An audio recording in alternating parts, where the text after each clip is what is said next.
αλλάξουν τα πράγματα. Να το θυμάσαι, Μαρία.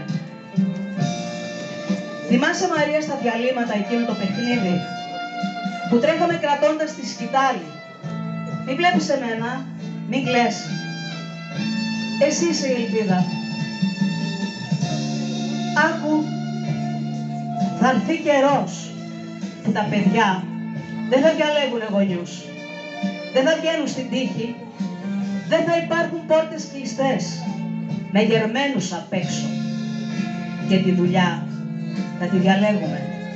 Δεν θα είμαστε άλογα να μας κοιτάνε στα δόντια. Οι άνθρωποι σκέψου θα μιλάνε με χρώματα κι άλλοι με νότες. Να φυλάξεις μοναχά σε μια μεγάλη φιάλη με νερό λέξεις και έννοιες σαν κι αυτές. Απροσάρμοστη, καταπίεση, μοναξιά, τιμή, κέρδος, εξευτελισμός για το μάθημα της ιστορίας.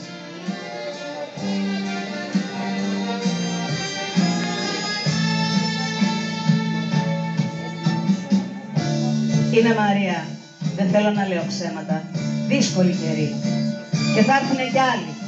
Δεν ξέρω, μην περιμένεις και πολλά από μένα. Τόσα έζησα, τόσα έμαθα, τόσα λέω.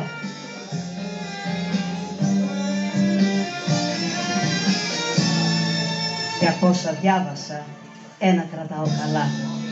Σημασία έχει να παραμένεις άνθρωπος. Θα την αλλάξουμε τη ζωή. Παρόλα αυτά, Μαρία.